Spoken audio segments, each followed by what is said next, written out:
Richard Sherman, still playing high-level football, good stuff. He had some comments about the Lions, because the Lions offered him a hell of a lot of money. And Richard Sherman, like anyone with a brain, said no to it. But it's interesting why he said no, and that's one of the things I wanted to bring up, because beyond the ha-has of it all about the Lions getting mocked, that's not new. I think there's something interesting in here, though. I want Sully to read you this quote, and then you tell me if I'm off base, because I have something that I think is worth discussing. Michael? Yeah, so from The Athletic, per Richard Sherman, the Lions had more guaranteed money for him on the table, but he did not believe that he'd be a great culture fit with the Lions and Matt Patricia. So here's what Sherman said. That's not the kind of football I want to play. The way you run their scheme, your culture, you want to do it the Patriots way, and that's really not the way that I do football. I like to have fun. I like music at practice. I like to hang out and be relaxed in meetings. I don't like the stressful environment in football that the Lions have. They're conditioning every day after practice, and my body isn't built to run all day and night. I'll be prepared, but I don't have to be running to the ground like they do it in Detroit. Now, here's the interesting part. He also talked about how he would be used. Stylistically on the field, they don't play the scheme I like. Okay? So here's my question. Why would the Lions offer him all that money if it's not really even a scheme fit in the first place? I mean, think about it. Richard Sherman's played that cover 3 for most of his career, and he does it exceptionally well. There's nothing wrong with it. I know he got into that little battle with Darrelle Revis. Oh, you don't play man-to-man, bro. But why would you offer $20 million of guaranteed money up front, fully guaranteed? Why would you offer that to a guy who probably wasn't a scheme fit anyways? Like, isn't that something that a fan does?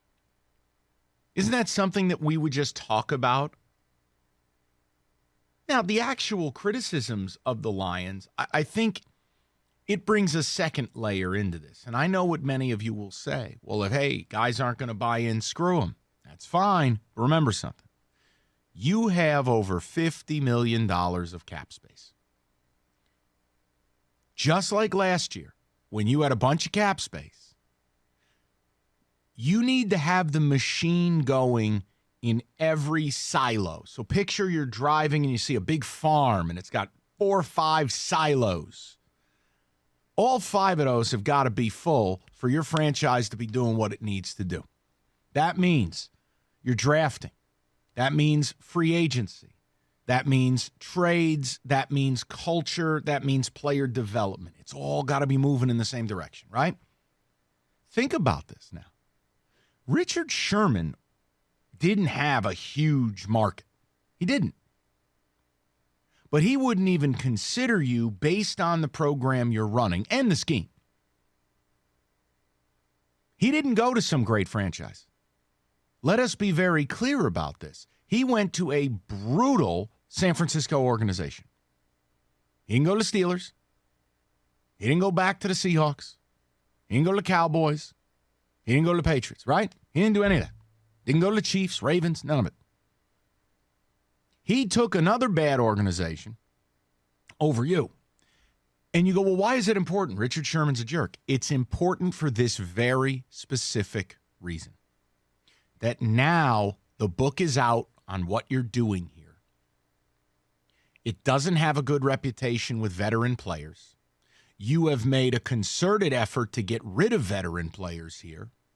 And now the most impactful way that this football team is going to improve itself this year is not the draft. It's free agency. And the Lions have a lot of money. And you'll go, but wait. We signed a really good player last year in Trey Flowers. Yeah, he's a Patriot. He didn't know any better. Patriot way from the day he got in. I think it'll be very interesting to look at this because when you look at Bob Quinn, we have to face reality here. You got TJ not because you offered the most. It's because TJ wanted to come home. Now, you certainly offered more than Green Bay. Who are we kidding here? But there was a built-in advantage of a veteran player who's local, who wanted to come home. You know, Rick Wagner, you had to way overpay to get, probably hasn't been good. Then you look at last year, it was Trey Flowers. I get it. Last year, it was Justin Coleman. Look at Justin Coleman. Basically $10 million for a guy who can't play the perimeter. Now, what did Justin Coleman have in his background?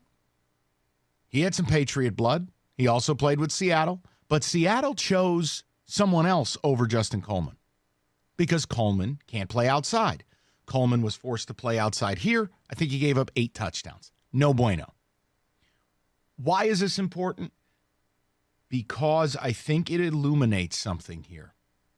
That if you're going to do business like the Patriots and you're not winning big, you're dead in free agency.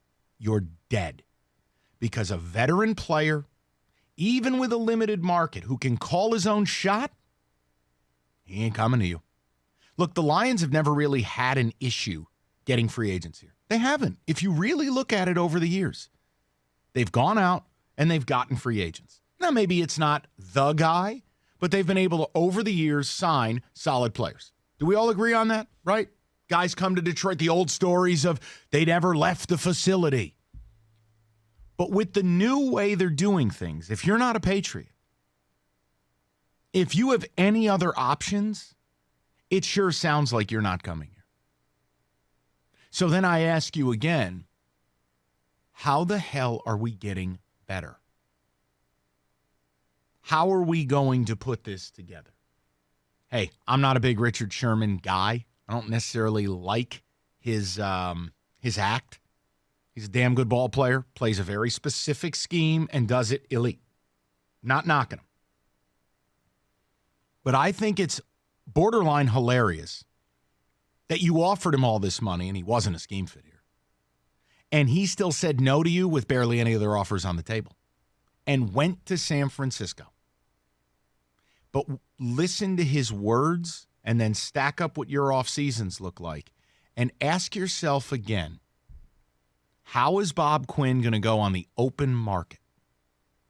Now, you want to sell me there's 3 or 4 former Patriots out there, and that's what you're going to build this class of. That's fine. That's your business. But I think what it's saying is you have backed yourself into a very dangerous and dark corner in that the talent pool, beyond the limitations of Detroit, beyond the limitations of a losing franchise, you have now added this third level of limiter on here, a governor, where now guys straight up aren't going to put up with the program you're running here. On top of that, and you've got a $50 million hole. You don't have a starting guard on the roster. You don't have a defensive line anymore. You don't have a corner outside of Slay. You may trade Slay. You don't have linebackers anyone cares about. You don't have a running back you can count on. You see where this is going? So you go, okay, the draft, hey, that's great. But if you can't go out and sign 4 or 5 starters in free agency, you're toast. And I think the Richard Sherman commentary should send a bit of a chill up your spine. Now, I don't know if you're into it, but I want to at least rap about it for a couple of segments. 248-539-9797. Your ticket text 97136. Let's get the ball rolling today on a Tuesday, 97.1. Well, speaking of getting the ball rolling, how about Greek?